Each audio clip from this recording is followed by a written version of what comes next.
It's great to see everyone again. Thank you for joining for Rabbi Silber's shir on the Nazir. As usual, we'll be pausing every now and again for questions. You're welcome to unmute yourself. That's why I've invited you to be a panelist. And also, we might get to see your faces, which would be nice. And then if you have any questions in, the intervening moments between pauses, you can put them into the chat on Zoom or on Facebook Live. I'll make sure they get to Rabbi Silber.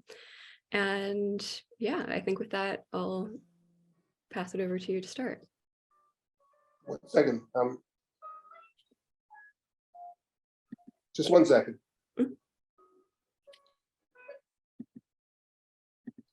John, I teach now till 10:30. I'll call you in an hour. Fine. Okay, let's begin. So in the biblical Nazir, that's the topic. After Pesach, we'll take a look at the Nazir that emerges from the Mishnah. It's part of the larger Mishnah, Rivka Rosenwein Mishnah project. That will be very interesting to see how the Mishnah deals with Nazir, the differences, how the Mishnah presents the Nazir. And of course, there's much more material. There's an entire tractate of Nazir. We're looking at the biblical Nazir. Now, as far as the biblical Nazir is concerned, of course, we have the chapter in the Chumash, chapter 6 of Bamidbar, but we have several other characters I would call Nazir characters or potentially Nazir characters. But the term Nazir only appears in conjunction with one of them.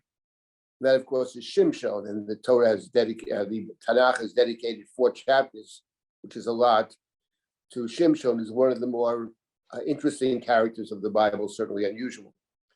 Last week, we start to look at another person who's not called a Nazir, but there is a statement about him prior to his birth, that upon his birth, Umara lo yaleh al rosho, that's the first chapter of Shmuel, and that's what Chana said. Chana took a vow, Batidar Neder, she takes a vow that if God gives her a child, then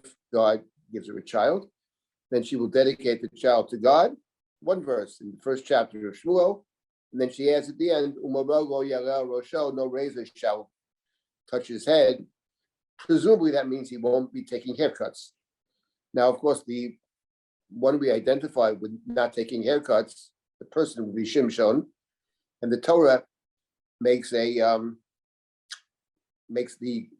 Nazir not cutting his or her hair a central feature of the Nazarite vow, a central feature of what it means to be a Nazir, to the extent that at the end of the successful completion of the vow, the Torah says something quite remarkable.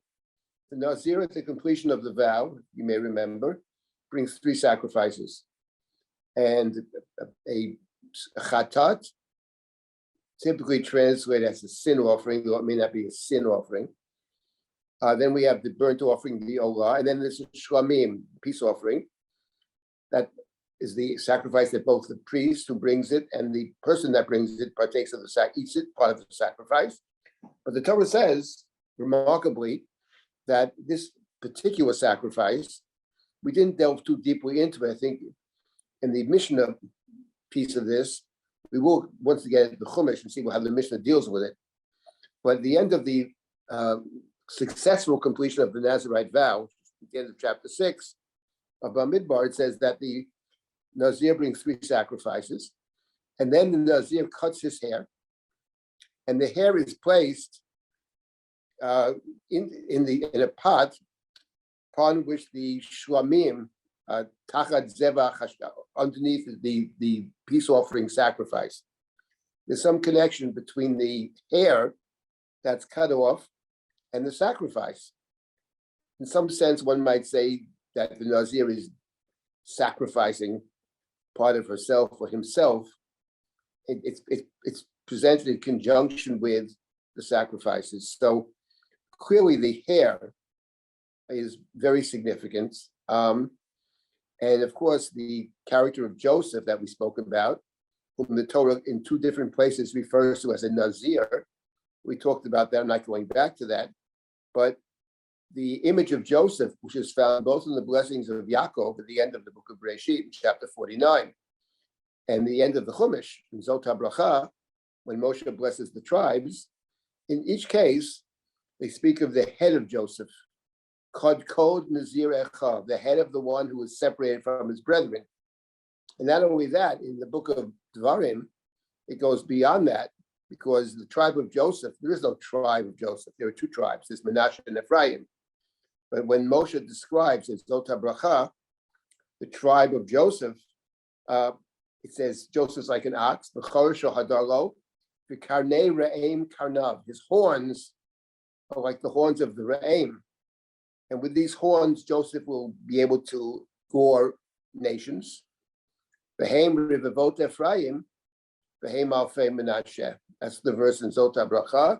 The two horns, one horn represents Ephraim, and the other one represents Menashe. There are two tribes of Joseph. There is no tribe of Joseph, but his two children, his two sons, Menashe and Ephraim, are two tribes. But notice how the blessings in Zot HaBracha describe them. They are the horns of Joseph's head. So Joseph's head, the symbol of, we think of Joseph, we think of Joseph's head. And of course, the Nazir, the Torah speaks of Tamei Rosh Nizro. If he came into contact with the dead, he has defiled his head. Rosh Nizro, his head, his hair. So that's very striking that the Nazir seems to be the hair. If we ask ourselves the question, which is a very interesting question, what is the key element of the Nazir? Because he can't drink wine, nor does the Nazir come in contact with the dead, nor does the Nazir cut hair. Which of those three represents the Nazir best? I think when you read the story of Shimshon, it's obvious that would represent the Nazir best. In the Shimshon case, it's only his hair. His hair is what gives him the strength. He's not allowed to cut his hair. When he cuts his hair, he loses his strength. The question is, what about other stories of the what about in the Torah itself? That's a very good question. We'll leave that for the future. But in the case of Shmuel, I come back to Shmuel now. Chana took the vow, Umora lo yaleh al rosho. Now I wanted to add something else about Shmuel here, then get to a third point about Shmuel. But the point I wanted to make, which is very important, when you open up the Chumash and you look at the Nazir, and this the Mishnah deals with extensively, what's important to note is that in the Chumash, you become a Nazir by taking a vow. Isha Isha Kiafli Lindar Neder Nazir. The Torah calls it the vow of the Nazarite. Now, in the Torah, this is a vow that one takes for a set amount of time. The time is not determined by the Torah, but the person who takes the vow is determining the length of the vow. And then the Torah spends most of its time what happens when you complete it. So it's a temporary situation. We spoke about that. But in the narratives of the Bible, it doesn't appear to be that way at all. Shimshon is a Nazir before he's born until his death. And when it comes to Shmuel, once again, it doesn't seem to be limited by time. I will dedicate the child to God, and no razor shall touch his head. Sounds like that's the way he will be his entire life. It's not about a particular length of time. So, but it takes the form of a vow. Even in the case of Shmuel, it takes the form of a vow, except that it's not a vow that he takes. As we find in the Shimshon story, somebody else sets up the Nazir. In the case of Shimshon, it's the angel who instructs his mother that not to drink wine even before he's born, when he's in utero, because he's a Nazir in the womb. He's a Nazir before he's born. In the case of Chana, it's not a Nazir before he's born, but the vow was taken before he's born. In fact, she's not pregnant at the time either. She's praying for a child. So that's very striking. You get to the Mishnah, and the Mishnah will pick this idea up. That's the second point. I wanted to make another point about Shmuel in terms of seeing him as a Nazir. Let me be very clear.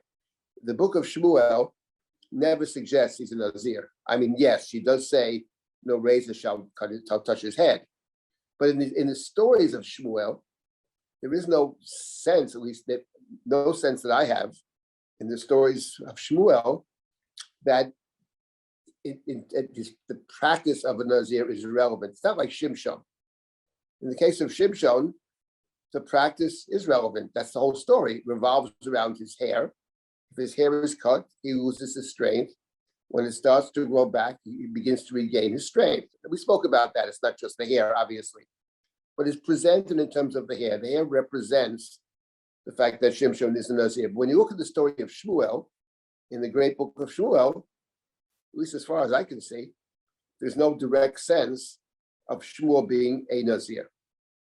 But I did want to make one point about Shmuel, which I think reminds me very much of the Shimshon story. And let me just make this one little point, then we'll move on. I don't think it's a little point, but it's a point. Anyway, the point that I ended with last week is that Hannah has two prayers. In the first prayer, she prays to have a child. And she says, it's only one verse long. If you give me a child, I will dedicate the child to God. Strange, I'll give the child away, as it were. She gives the child away. I mean, she still maintains contact with him. She brings him a coat periodically. But fundamentally, if you give me a child, I will give the child to God. No razor shall touch his head. That's one prayer. Then after she has the child, in the beginning of the second chapter, we have a 10-verse, it's called the prayer. Hannah prays. It's a poem. And remarkably, as we discussed last week, it says very little, if nothing at all, about a woman having a child. It does mention one half of one verse, the barren one has given birth to 7. But outside of that, nobody who reads that poem, if you didn't connect it to Hannah, would ever connect it to Hannah. In fact, some of these scholars think that it wasn't written it's written for something else completely, and that the writer of the book of Shmuel includes it in the story of Hannah, which of course they make a big fuss about, but actually it's relatively irrelevant because in point of fact, it is in the book of Shmuel. On the contrary, why did the writer then adopt that poem if it has no relevance and put it into the Hannah story? That's really the important question. But what it's about is the way God wishes to or expects the world to be run. That's what her poem's about. The bringing down of the haughty and the wicked, and the raising up of the meek and the righteous. That's her poem. The last verse of the poem, though, which is why it's there, the very end of that poem, remarkably, God should give strength to God's king and raise up the anointed one. And of course, at this point, there is no king. The book is about kingship, but there's not as of yet no king. Now, the kingmaker, so Shmuel is described as a Nazir. Let's say that, at least elements of the Nazir, no razor shall cut his hair. But when Hannah prays, she prays in the second chapter, she prays for a king, a human being who understands God's values and can implement them in our world. But she is very explicit about it. This is a king. So the question I raised last week, and I made a suggestion, these two different prayers of Hannah, the prayer of chapter 1, when she talks about her son being dedicated to God, what's called a quasi-Nazir. And in chapter 2, she prays, it's a prayer. It says, Vatit Palel. It's not just a Thanksgiving psalm. It's a prayer. Vatit Palel Chanava Tomar in chapter 2. And there she prays for a king. That's the prayer. Yitin Ozu Malko, that's a prayer. God should give strength to God's king. God should choose someone to be king who will understand what God wants and be able to implement. Now the question is, what is the relationship between those two prayers? So the claim that I made last week, I want to repeat this, is that the two are actually contradictory. In other words, that the opposite, if you want to understand the Nazir, the opposite of the Nazir is the Melech. They're completely opposites. The Nazir is the quintessential outsider. Now, there are many kinds of outsiders. Most extreme outsider, I would say, in a sense, is Shimshon. For Shimshon, in no manner, shape, or form, lives amongst the Jews. In fact, quite the opposite. they try to kill him. And they tie him up, as does the Leela, tie him up. So the Nazir is the ultimate outsider. And you think about it, ultimate break from his nation. He may help the nation, but he doesn't live amongst the nation, and ultimate break with his family.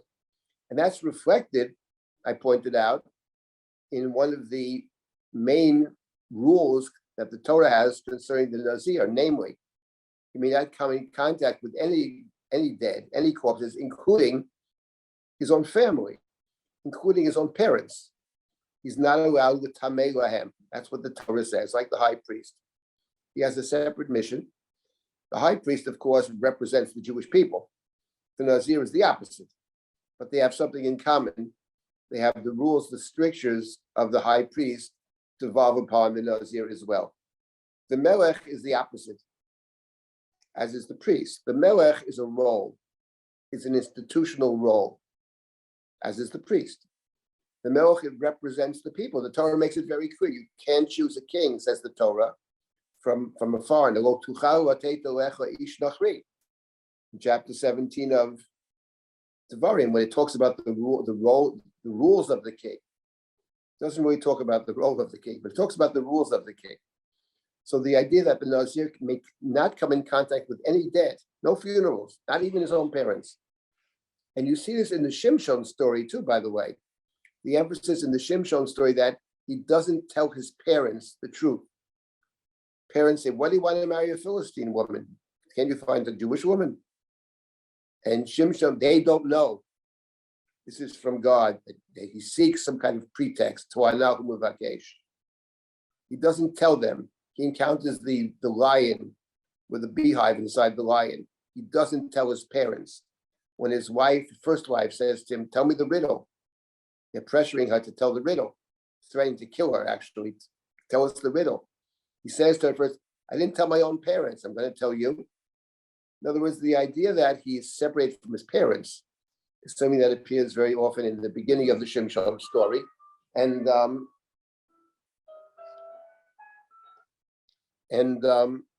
yeah, so that's the king, and the king and the Nazir are actually the opposites. Now, here's the point I want to make about Shmuel. The story of Shmuel is called the Book of Samuel. Of course, the Book of Samuel, actually, Samuel dies by chapter 25, he's dead. The book is Aleph and Bet, is either 55 or 57 chapters, depending how you count them up. But he dies before half the book is completed. But we introduced him in chapter 1. He rules the nation in one chapter, not even a whole chapter, chapter 7 of book 1. And then in chapter 8, the people want a king. And that's where Shmuel actually, there's very little attention paid to Shmuel as the actual leader. I mean, there's some attention paid. He's the great prophet, and he's the leader of the people. And he fights the Philistines through prayer in chapter 7. That's about it. And then beginning in chapter 8, he is a central figure between chapter 8 and chapter 16, I would say. He's a central figure. The people go to Samuel and say, "Give us a king." And what these chapters are about, chapter 8 through 16, is that Samuel is in a dilemma. I can't get into the whole book of Shmuel now, which is about kingship. But here's the point about Shmuel. Shmuel is a great prophet. He believes in prophecy, very loyal to God. Then the people come to Shmuel and say, "Give us a king." And one of the central features of the book of Shmuel, and the central feature of Shmuel himself in the book of Shmuel, is that Shmuel is torn. Because on one hand, the people want a king, and Shmuel is opposed to kingship. And he has his reasons. First of all, because the king will abuse the people. The king will take the possibility, the opportunity is too great for the king to resist. He has opportunity. He has motive because he wants to keep his power and he wants to grow in power. So therefore it is too dangerous. And Shmuel is opposed to kingship clearly. On the other hand, when he goes back to God, he complains. God says to Shmuel, "Shema b'kol lam," listen to the people, obey the people. So he's torn. And this is actually, I would say, in the book of Shmuel, in thinking about Shmuel, this is the key the key issue for Shmuel's life. What do you do when on one hand you have a mission? And the mission is to appoint the king. In fact, Shmuel appoints both kings. He appoints Saul and appoints David. That's his mission. But it's a mission he doesn't want to fulfill. And I argue in my book that actually the fact that he doesn't want to fulfill it actually at the end of the day colors the way he behaves towards the one he does appoint, which is King Saul. And that ultimately the failure of Saul, part of the failure of Saul can be laid directly at the feet of Samuel.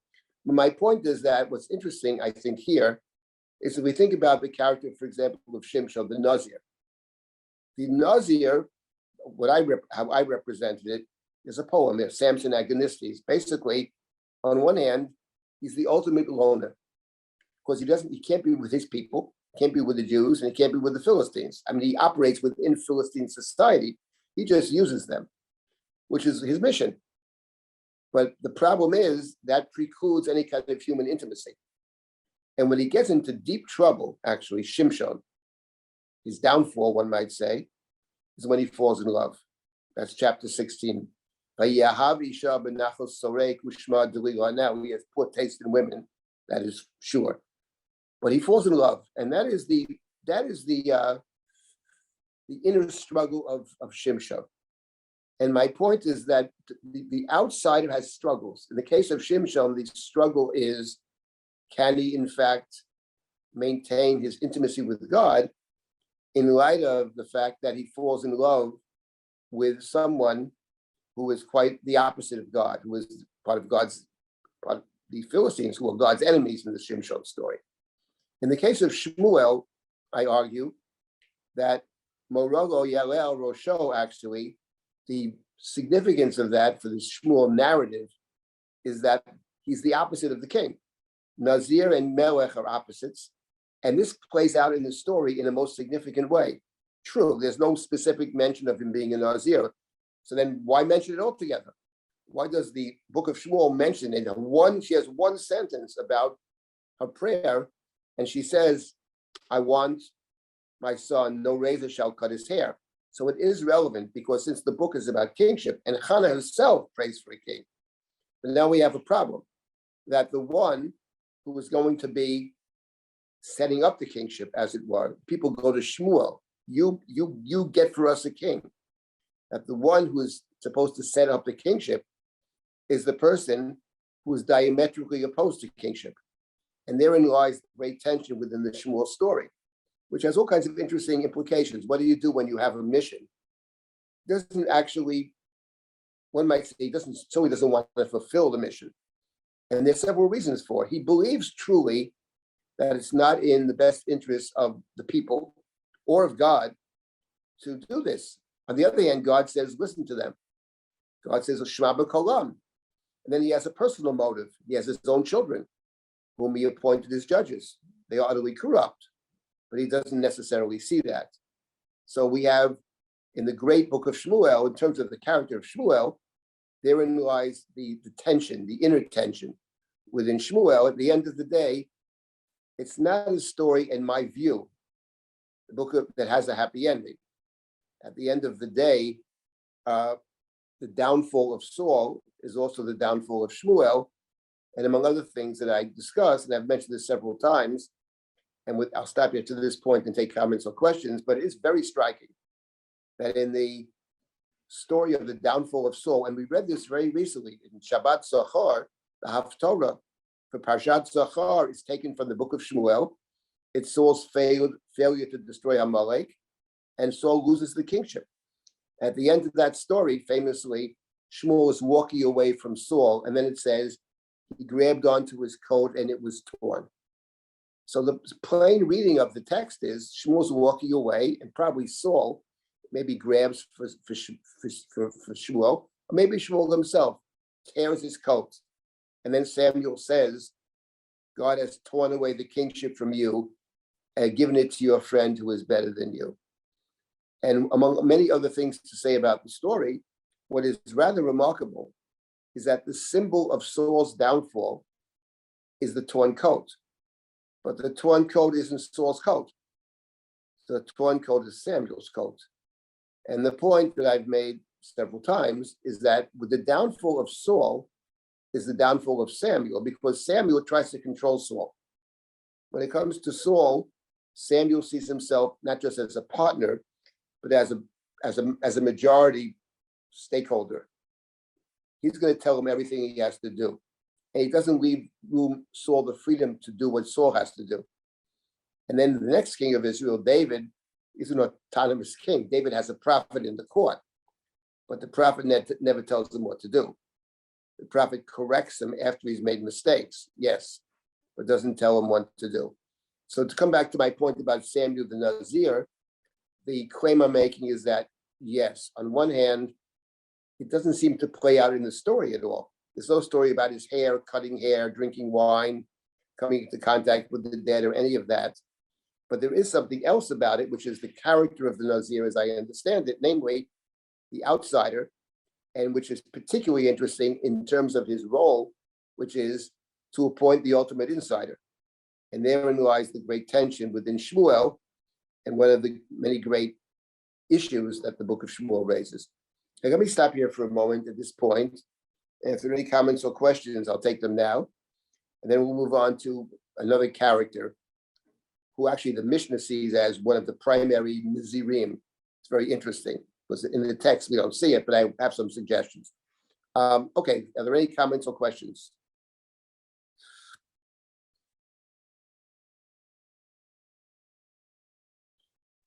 So you could say that the phrase about the ta'ar is like having a symbol that points you in the direction of highlighting the tension between having a king or not having a king without even anybody saying a word.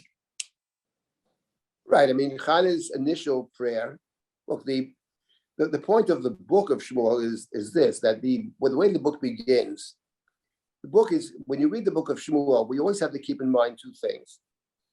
I mean, it's one of the great, it's an Ashur tradition, maybe it's way up high on the list of one of the greatest things ever written. But what's very important to remember in studying Shmuel is this: the book has to be read from two perspectives. There's the perspective of the characters involved in the book, and the writer of this book, it presents both the major characters and even some of the minor characters in incredibly interesting ways. That's number one. But there's another point about the book of Shmuel, which we can easily forget. It's also very much a political book. At every turn, we always have to remember that we're looking at it from both perspectives, but from the human perspective on one hand, and from the political perspective on the other. And the fact is that, yes, that's exactly the point. The Nazir, from a political standpoint, is the outsider. So we say Samson judges the people. He judges them in the sense, whatever judge, he's not a judge. He leads the people in the sense he defeats Israel's enemies, but there's no sense until his death, when he's buried with his father in his father's grave. But basically, he's the ultimate, he's not part of the nation. The king is the opposite. The king is the ultimate insider. The king is, in fact, the king does give up his family in a sense, because the people become his family. But they do become his family, and it's passed down from father to son typically. It's the opposite of the Nazir. Nazir doesn't come into contact with his parents. The king, the whole point of kingship is it is a kind of hereditary institution. It's an institution, which is why it's a dynasty, just as the priesthood is. Let me just take 1 second to add a point over here. When the people go to Samuel and they say, give us a king, and they give a reason, they're very happy with, they love Samuel, he's great. But in chapter 8, it says, when Samuel became old, he became old, and his sons we know are no good. He doesn't know what it says. His sons were crooked. Fine. So they go to Samuel and say, you are old, your sons are no good, give us a king like the other nations. That's what they say. Now the question is, of course, so it seems that one of the motivators is, look, if your sons were good, we wouldn't ask for a king. But we need a king because your sons are no good. So my understanding is this, that what they're saying is, look, you're a holy man, you're a great prophet. But the problem is that if we have a prophet leader, every generation needs a new job search. There's no guarantee that the child of a spiritual person will be a great spiritual person. In the Bible, there are very few, if any, cases of that. We don't want to do a job search every generation. We want stability, because a bad person is not a prophet, but a bad king can be a king. So if you get kingship, it will pass down automatically from one generation to the next. The people are willing to give up, might say, spirituality for stability. And that's marked in a simple way. There's a reason that the kingly garments, the robes of the king, are significant. Whoever wears the king's robes is in fact the king, the same as the priesthood. You can have a good priest, you can have a bad priest, but they're all priests. You put on those garments, when their garments are upon them, says the Talmud, their priesthood is upon them. And that's what it is. So that's part of the book. And Shmuel doesn't want that. Shmuel doesn't believe in that kind of leadership. Shmuel's a Moses figure. The great spiritual person should be the leader. Let's lead through prayer and faith and all that. That's where the tension's in the book. So at every turn in the book, we always have to remember that it's also a political book. It's both. And the interesting relationship between the political on one hand and the personal on the other is one of the big issues in the book of Shmuel. It's a very interesting question. So that's what I want to say about the Moral Oyel Rosho. It's very beginning of the book. You already have this issue of what kind of leadership are we going to look for? And Hannah herself, who says my child will be a kind of Nazir, is the very same person who in chapter 2 says we need a king. So Hannah, unlike her son, Shmuel's against kingship. Hannah's not against it.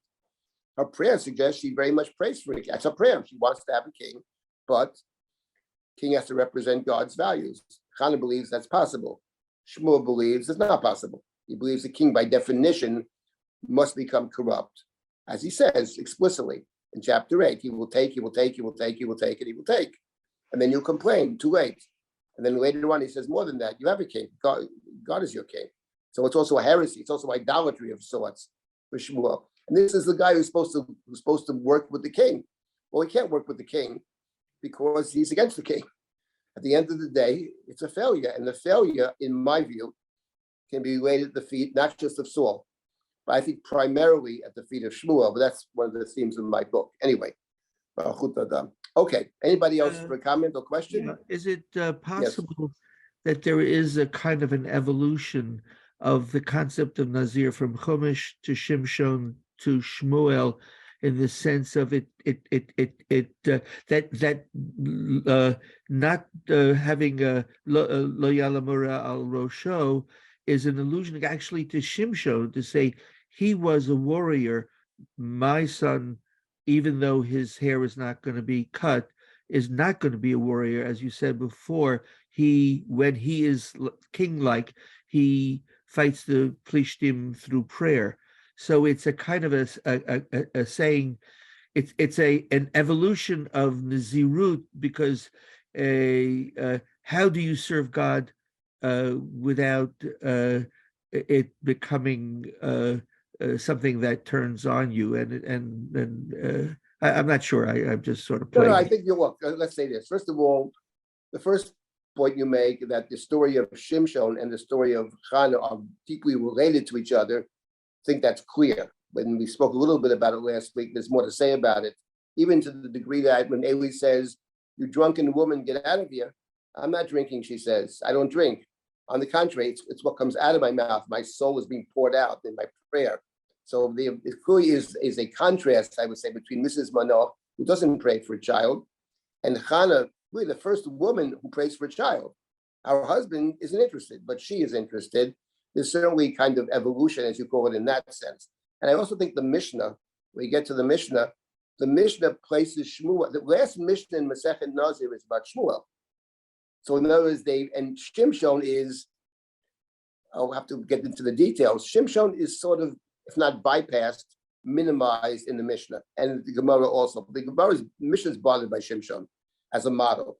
So I think there is something to be said for that. I didn't want to add one point though, which I think is a very important point, which we can't know. In other words, what we don't know is someone opens up the Torah. Torah says someone takes a vow to be a Nazir, man or woman, so they don't drink wine, don't come in contact with the dead, they don't cut their hair. If they become tummy, they bring special sacrifices, start over again, and then the concluding sacrifices and the whole ritual. And it never says what a Nazir is, actually. But my point, and this is, I think, an important point, which we can't know. What does the biblical read? The Torah is addressing some reader who lives a couple of thousand years ago. What does that reader know? In other words, the reader may have, the one who's reading the Chumash 2,000 years ago. What do we assume? Do we assume that the reader knows what a Nazir is? And what the Torah is saying is, you know what a Nazir is, but let me tell you how we're going to frame it. So there's an assumption. It's the same thing with kingship. The Torah never says what a king does. Don't have too many horses, don't have too much money, don't take them down to Egypt, have a Sefer Torah, read the Torah, shouldn't be haughty. Okay, fine. What is his job? The Torah never says what his job is. The book of Shmuel says what his job is. He's a warrior, he's the commander-in-chief of the army, and he's a judge.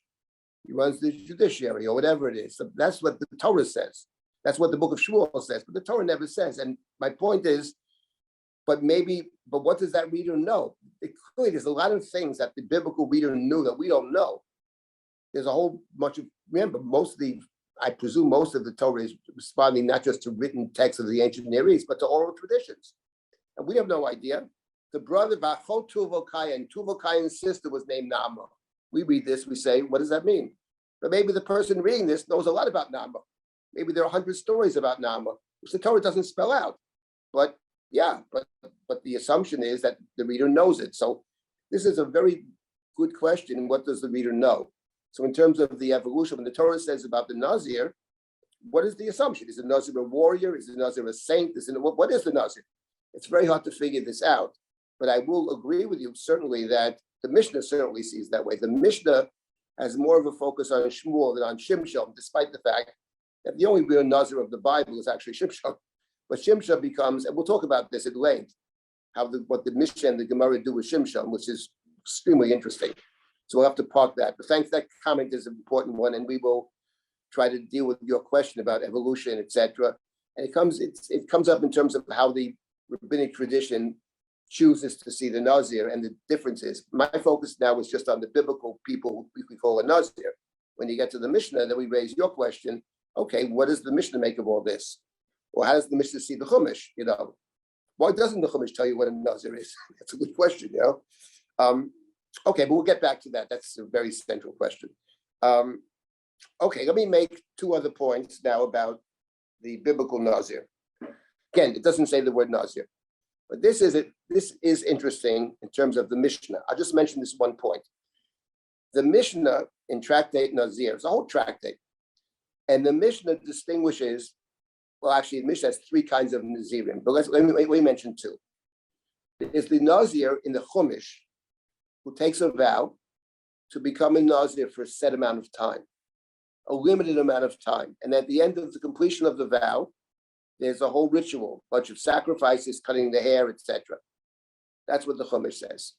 What about a person who, like, let's say, Shimshon, Shmuel, the biblical stories don't seem to think that the Nazir is temporary. In fact, the verse in Amos that I mentioned a few times, it's the Haftorah for Vayeshev, when Amos complains about the people, God says, I established amongst you prophets and Nazirim. It's the first chapter of Amos. And you told the prophets not to prophesy. And you gave the Nazirim wine to drink. So the verse in Amos, Nazirim Yayin, it doesn't sound like you compare them to prophets. Now the prophet is not prophet for 30 days. The prophet is, who's that guy over there? That's a prophet. It sounds like the Nazir and the Navi are pretty much in the same boat. We have amongst the people, we have priests, we have prophets, we have Nazirim, etc. It doesn't sound like it's a temporary state you put yourself in. In any event, so the Mishnah distinguishes, and there's a whole literature about this in the Gemara and the Rishonim and the works. We'll get to some of this. It's a very interesting issue. But the Mishnah distinguishes between the Nazir who's say 30-day Nazir. Stam Nazir is a Shloshi. So I want to be a Nazir. It doesn't specify time. 30 days. That's what the Mishnah says. We'll get to all these things. What about if a person says, I want to be a Nazir my entire life? Can you be a Nazir your whole life? I take a vow to be a Nazir my entire life, not a specific number of days. It's what the Mishnah and the Gemara call a Nazir Olam, and the Nazir forever. So you can be a Nazir forever. But the model in the Mishnah is not Shimshon, believe it or not. He would be the perfect model. But Shimshon never took a vow. The actual model, it's unbelievable, but the model that the Mishnah has chosen and the Gemara chooses for the Nazir Olam is not Shimshon, it's rather somebody else, maybe even a more dubious character than Shimshon, and that is Avshalom. David's son Avshalom is the model for the Nazir Olam. Now, where is this coming from, that Avshalom is a Nazir? When you think of Avshalom, the first thing that comes to mind for most of us would not be he is a Nazir. I mean, he's the great rebel. He attempts to overthrow David, to kill his father, to assume the kingship, etc. But the Mishnah and the Talmud has Avshalom as the Nazir, who's the eternal Nazir. And there are two reasons for it, and I wanted to add a third point about Avshalom that I think is interesting. First of all, Avshalom comes up in the second book of Shmuel. We find him of course, he first appears in the story, the famous story in chapter 14 of Shmuel Bet of Amnon and Tamar. Amnon rapes his half-sister Tamar, who is Avshalom's full sister. And after that takes place, King David, who sent Tamar to Amnon because Amnon said he wasn't feeling well, let my sister come and make some food for me, maybe I'll revive my spirits. And King David doesn't do anything after Avshalom is very angry. And Avshalom takes Tamar in, and Tamar is walking in the streets crying. And David does not take her back to his castle for whatever reason. Avshalom takes care of her and says, be silent, my sister. And he watches over her and he tends to her, etc. And he waits 2 years. Now, he waits 2 years. And then after 2 years, he goes to the king. He says, I'm making a big party. It's in chapter 14 of 2 Samuel. I'm making a big party. Come to my party. Oh, my son, I don't want to bother you. You know, when I travel, I have a whole retinue. I don't want to travel you. It's too much for you. Please come. I don't really want to come. If you can't come, send my brother Amnon. Why do you want him? Send Amnon. So Amnon goes to the party, at which point Avshalom commands his people to kill Amnon. And then he runs away. Now, of course, the question when you read the story is, let's say David had said, I will come. Amnon is sent instead of David. But what if David hypothetically had come? Of course, he doesn't. Maybe Avshalom knows he won't come. Maybe that's the cleverness of Avshalom. But in any event, so Avshalom runs away. Right. And then he's living in exile. His wife is the daughter of the king of Geshur. He's married to royalty, not Jewish royalty. And then David is upset. His son is in exile. So in chapter 14, Yoav goes and chapter 14, Amnon is in chapter 13 of 2 Samuel. In chapter 14, Yoav the general goes to David and tries to arrange for Avshalom to come back. There's a whole story there. At the end of the day, David says to Yoav, he can come back, but he can't see me. He's under house arrest. He can go back to his home. Nothing will happen to him. Let him stay house arrest. Fine. At which point, and this is in chapter 14, Avshalom waits 2 years. Once again, waits 2 years. And 2 Samuel, chapter 14, let's find this verse. Towards the end of chapter 14, Avshalom sends a message to Yoav, I want to see the king. Yoav does not respond. Sends another message, I want to see the king. Yoav does not respond. Chapter 14, verse 30, Avshalom commands his servants, look at Yoav's field is next to mine. He has a barley field. Burn it down. Vayatzitu avdei Avshalom et hachelka ba'esh. So Avshalom's servants burned down Yoav's field. I mean, Yoav is not a guy you want to start up with, but that's what he does. He burns down his field. Then Yoav gets up, goes to Avshalom. Why did your people burn down my field? Avshalom said, look, I've sent you 2 messages already, and you didn't respond. Why did you bring me back here? What's the point? I want to see the king. If he thinks I'm a sinner, let him kill me. Yoav goes to the king calls Avshalom, and the king kisses Avshalom. That's the end of chapter 14. In chapter 15, Avshalom begins to plan to overthrow the king. He has his people come in front of him. He has chariots coming from people shouting in front of him. Would I be a judge? Said Avshalom. I wish I could become the king. I would judge people. I'd be a fair judge. He goes over to people. What are you here for? For judgment. Where are you from? From that place, you'll never get judgment from this king. And the people are swayed to Avshalom. Now it's chapter 15, verses 7 and verse 8. But he became after 40 years. 40 years from when, who knows? So some say 40 years from when they first asked for a king. Avshalom said to the king, El Chana, v'ashalem et nidri asher nodarti Hashem b'Chevron. Let me go to Hebron and fulfill my vow. I made a vow to God in Hebron. Ki neder nodar abdecha b'shivti b'kshur ba'aram. When I was in exile, I took a vow. If God allows me to return, Im Yashov Yeshiveni Hashem Yerushalayim V'Yavarati et Hashem. And the king says to Avshalom, go in peace. He goes to Hebron. When he gets to Hebron, he declares himself king. Now, I just wanted to talk about the story of Avshalom a bit, and to see what the Mishnah Gemara might have had in mind. Maybe we'll talk a little bit more about it next week as well. So first of all, let's start with Avshalom's hair, which I didn't read about. We all know that Avshalom has very long hair. He doesn't cut his hair. Well, actually, he does cut his hair. At the end of the day, his hair is what gets him killed, because his hair is going to get stuck in a tree. When the animal he's riding on in the war of David and Avshalom, he gets entangled in the tree. He's hanging in the tree, and Yoav finds out about it and commands that Avshalom be killed, despite the fact that King David had said, "Don't harm the boy." But Yoav has him killed. But the point is, he has very long hair, and his long hair is described. Let's find that verse. Avshalom's long hair. Here is Avshalom's long hair.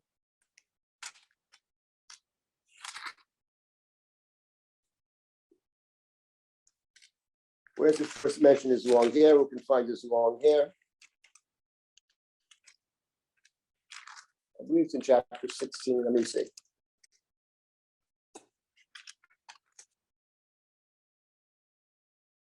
I'm not finding the long hair. Let's find that verse. That's an important verse for us. Why can't I find it? Anybody find the long hair of Avshalom? Where is it? Where is this long hair? Why can't I find his long hair?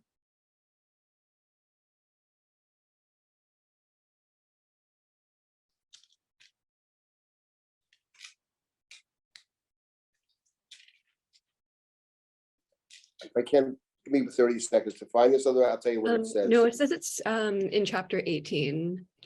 18, when he's killed. 9. Okay. Which word? Which verse? 9. No, that's where he's killed. That's where his hair gets stuck. That I know. But earlier it mentions his hair. What it says is this: Avshalom was very beautiful. I'll tell you what the verse says. We'll find the verse. Avshalom was very beautiful, and he had very long hair. And from time to time, he would cut his hair and weigh it. It gives the measurement of his hair. I can't find this verse now. I don't know why I can't find it. But in any event, that is what it says, and we'll find it.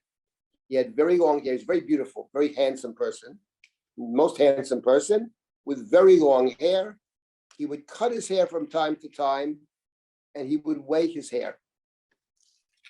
It's got to be earlier, but for some reason I can't find this verse. Okay.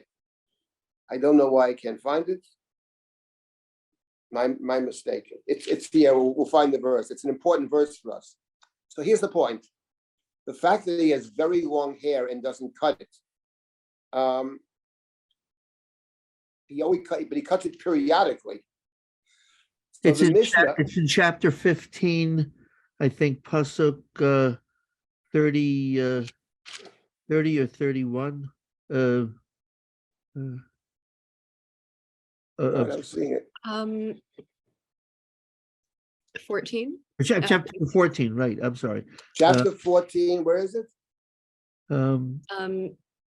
Chapter 14, pasuk 26. 26. Yeah. Yes. So even 25, yes. Shalom ish yafeh b'chol Yisrael v'aleh ma'od mikaf yad kod kodo from head to toe, he had no blemish. Uvegalcho et rosho, verse 26. This is the verse. When he would cut his hair, he would cut his hair from time to time. He kaved alav v'gilcho. It became too heavy. He had to cut his hair. V'shakal et sa'arosho. He would weigh his hair. Motayim shkalim b'even hamelech. It weighed 200 shekels by royal weight. Fine. That verse, that Avshalom doesn't cut his hair, but he cuts it yomim la yomim. So the Talmud has a dispute. How often did he cut his hair? One says every week. One says every month. And the accepted view is he would cut it once a year. The idea of not cutting his hair and cutting it once a year, for the Talmud, believe it or not, sees Avshalom as a Nazir who's a Nazir for life. This is the prototype of the Nazir for life, not Shimshon, but rather Avshalom, from which the Gemara concludes something else very interesting, which is that even though the Nazir is not allowed to cut his hair, but when it comes to the Nazir Olam, the Nazir forever, then the Nazir is allowed to cut hair, but only once a year. And it's not even clear that actually he's cutting off all his hair. It says it was very heavy, so maybe he only cuts off most of his hair. But this is the source, believe it or not, for the Nazir who's a Nazir for life. Now, I wanted to make 2 points about Avshalom as the Nazir. First of all, the very fact that the Mishnah and the Gemara take Avshalom to be the prototype of the Nazir Olam certainly, I think, raises a question. What does the Mishnah and the Gemara think about the Nazir? Because whenever you think of Avshalom, and I have my own particular take on him, which is much more positive than most people, I think he's a good guy who goes bad, and part of the going bad is his father's fault. David mishandles Avshalom completely. Avshalom initially is a kind of heroic person. The story of his sister, what he does, he waits, he kills only the bad guy, he's waiting for justice, he takes her in and all that. But then David, for whatever reason, he loves Avshalom, but he mishandles it. And Avshalom goes off in a different direction. He says, I want to be the king, because the present king we have is not much of a king. He's not a judge. He's no good. That's what he actually believes. Then he goes off in the direction of self-centeredness. But in any event, when you think of Avshalom as the Nazir, Shmuel is one thing, but Avshalom is quite different. And certainly it suggests that the Mishnah Gemara take a much dimmer view of the Nazir than we might think emerges from the biblical text. In any event, I want to make 2 other points about Avshalom. First of all, we've spoken about the Nazir as one who breaks off from society in the Chumash, not just society, but even his own family. He doesn't go to his own parents' funeral. Now, in the case of Avshalom, it's well beyond that. It's not about not going to his father's funeral. It's about trying to ensure that his father has a funeral, and the sooner the better. But the idea of Avshalom breaking from his father, trying to assassinate his father, is a very important question in the book of Shmuel, and I'll tell you what it is. Because Avshalom, let's say Avshalom kills David, or David dies in a war, and Avshalom becomes the king. There'd be 2 different ways to read that, actually. But we know the inside story, but from someone on the outside who reads it, might say to herself, hey, okay, David died and his son took over. You could see Avshalom as David's successor. The same way, by the way, in the book of Shmuel, interestingly enough, you could see David as Saul's successor. He is Saul's son-in-law. And in fact, if he and his wife have a baby, Michal has a baby, that child will be David's son and Saul's grandson. Will unify the two kingdoms. David doesn't want to do that. Michal has no children to the day of her death, it says, and it's not an accident in my view. So therefore, it would have been an opportunity, but that's not how Avshalom sees it. This is one of the big issues in the book. Avshalom doesn't see himself as continuing David's line. He sees himself as replacing David. That's number one. And number two, I want to make one other point about Avshalom as a quasi-Nazir figure, which is this. When Avshalom is brought back to Jerusalem through the intermediary who was the general Yoav, and he's staying in his house. The king refuses to see him. That is to say, when the king refuses to see you, to recognize you or to forgive you, and Avshalom doesn't want to just come back home. He's already determined, it would appear, to have some kind of position of power, perhaps even the kingship at this point. He waits 2 years. He also waited 2 years to kill Amnon. He asked Yoav twice to bring him to the king. Yoav doesn't want to get involved. Yoav did his thing. He brought him back to Jerusalem. Have a nice life. Stay at your home, house arrest or whatever. So what does Avshalom do? He burns down Yoav's field. That gets Yoav's attention. Why'd you burn down my field? To get your attention. And it worked. I got your attention. Bring me to the king. If he kills me, he kills me. I don't care. You bring me to the king. He knows David's not going to kill him. At the end of the day, David doesn't kill his children. It's not David. But what's interesting is he burns down his field. Now, who's another person who burns down fields in the Bible? I can only think of one. That's, of course, Shimshon, right? Shimshon's fighting against the Philistines. His Judeans tie him up. Says he burns through the ropes. And then he takes a bunch of foxes and he puts torches between their tails, ties the foxes together, and they run through the Philistine fields, burning up the fields. In fact, his name is Shimshon.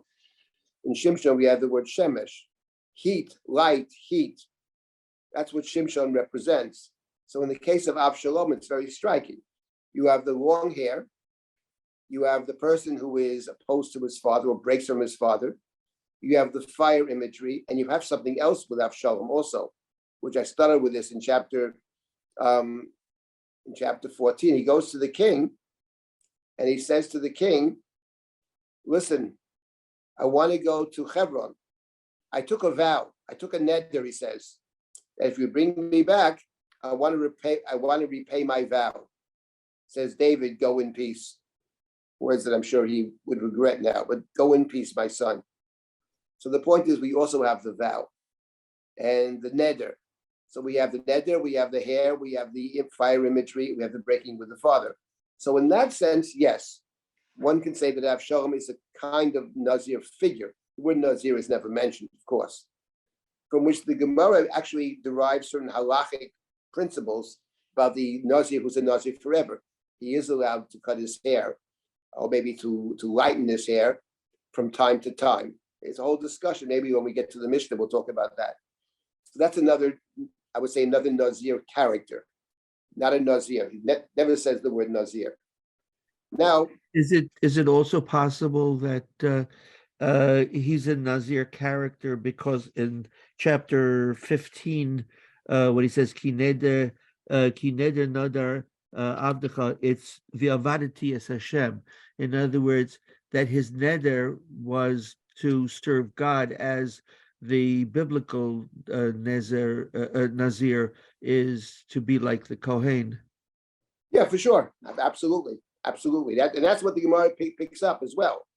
Of course, by the way, Avshalom is extremely interesting. I find him extremely interesting because, on one hand, it's clear that he's determined at a certain point to seize power, and he's going to tell everybody what they want to hear. He stands in the gate. What are you here for? I want judgment. Oh, you'll never get judgment from this guy. and he kisses everybody. So everybody, he's the politician. I'm the answer to all your problems. All different people, all different places. Somehow this one guy is in favor of everybody. And you have the self-centeredness with the hair, and this sounds like the ceremony of cutting his hair. He waves his hair. And you have the deception. He's going to Hebron. He's going to meanwhile get troops together to overthrow the king. So on one hand, he's, you want to say, a typical politician of sorts. But, and this is the but, something to think about. Fundamentally, what drives Avshalom, what really drives this guy is clear in the story. What drives him is he really believes what angered him, what set him against David is the story of Tamar, Amnon and Tamar. He waits 2 years for the king to judge, to do the right thing, to punish Amnon, whatever the punishment will be. It doesn't happen. And what drives this guy, when he says, I would be a judge, and this is what's interesting about the book, in my view, there's something great. He starts off as a very good guy. He starts off as David, really. At least as good, if not better. He has good instincts. He is ruthless. He's also clever, but so is David. And then you need that in this book to remain king. But somehow the wheels fall off the wagon and fundamentally it's David's mistreatment. David doesn't bring him back. David doesn't forgive him. Had David forgiven him and said, you're right, had David done the right thing by Tamar, this would never happen. I find this very interesting because in terms of politics, I see this all the time. There's some very good people in politics, but we're in a certain arena where it's very hard to be honest. That is to say, to be truly honest, because you know what, to get things done, it's all about making deals, and it's all about, appealing to people. You can tell the truth, but you can't tell the whole truth. The prophet tells the whole truth. That's why the prophet's life expectancy is not that long in the Bible, but the king doesn't. So I think Avshalom is a very good example of the dangers of politics, maybe what Shmuel's against. Now, there is another character that we'll get to next week. I want to start with another character who's a quasi-Nazir character. Rabbi, Yes. Shimon Bar Yochai feels on fire. He's totally an outsider. It doesn't discuss what he's drinking, but it doesn't look like wine. And I'm sure he's not getting his hair cut in the cave. And, it's interesting, this kind of excessive personality that... I'll talk about Shimon ben Yochai next week, because there's somebody else who is a quasi-Nazir who was in the same boat as Shimon ben Yochai, or maybe Shimon ben Yochai is in his boat. Probably the most interesting character of the Bible. I mean, Shimshon's an interesting character. There are many interesting characters, but this guy's way up on top of the list, and I taught a course on him once. His name is Eliyahu Hanavi. Eliyahu Hanavi and Shimon ben Yochai have a lot in common, actually. So I didn't get to it this week. We'll start next week with Eliyahu Hanavi, and we'll conclude next week with Yonadav ben Rechav, who probably is a Nazir, actually, though the word Nazir is not used. He feels in. So that's next week's business. Next week we'll conclude next week with Eliyahu, the man with the long hair. Yisayar, he is the man with the long hair. And I'll address what you said about Shimon ben Yochai, who strikes me in the same boat as Eliyahu. You're right, the outsider beyond belief. There's a reason that the Kabbalists chose Shimon ben Yochai as the main person. It's not an accident. With the Zohar, Shimon ben Yochai, etc. And then we'll get to Yonadav ben Rechav, which is very interesting. And complete, at least we'll try to fill out the picture of the biblical Nazir. Then after Pesach, in the Rivka Rosenwein series, Mishnah project, we will deal with the Mishnah and the Gemara, which is, that's fascinating altogether. Okay, so we'll stop at this point. If anybody has more comments or questions, you can email me, dsilber@risha.org. Maxine, do you have any announcements? Yes, I do. So one of them being the Rappaport lecture, which is happening this Sunday. Just a moment. About the Seder, right? Yes, it is. Sorry, just pulling up the details.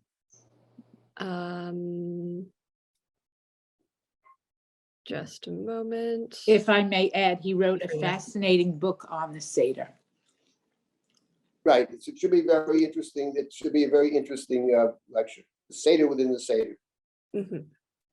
Yes, and Tell your that, friends about it. It should be very good. yes, that's at noon this Sunday, March 19th. And the lecture is being delivered by Rabbi Nathan Lauer. Laughter. Laughter, yes. And because of that, we're shifting Rabbi Lieben's class to 1:30, just to fit everything in. And so I guess looking forward to seeing you all next week, and before then for this lecture.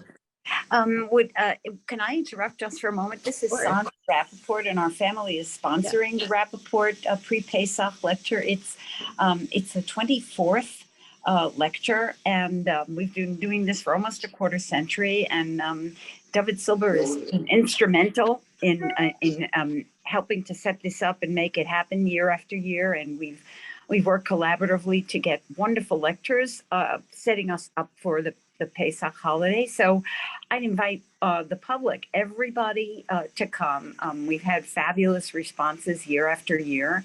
And so please, everyone, make the time to come this Sunday, the 19th at 12 noon. Tune in on Zoom.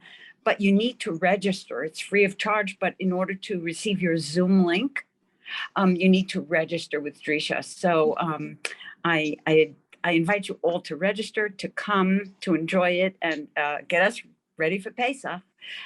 Please do come, and thank you very much. Thank you. So much gratitude to you and your Oh, family. it's a pleasure Yeah. to do it, and thank you. Thank you so much. And yeah, you can register for that at rappaport.drisha.org, and tell your friends as well. Thank you. Thanks so much.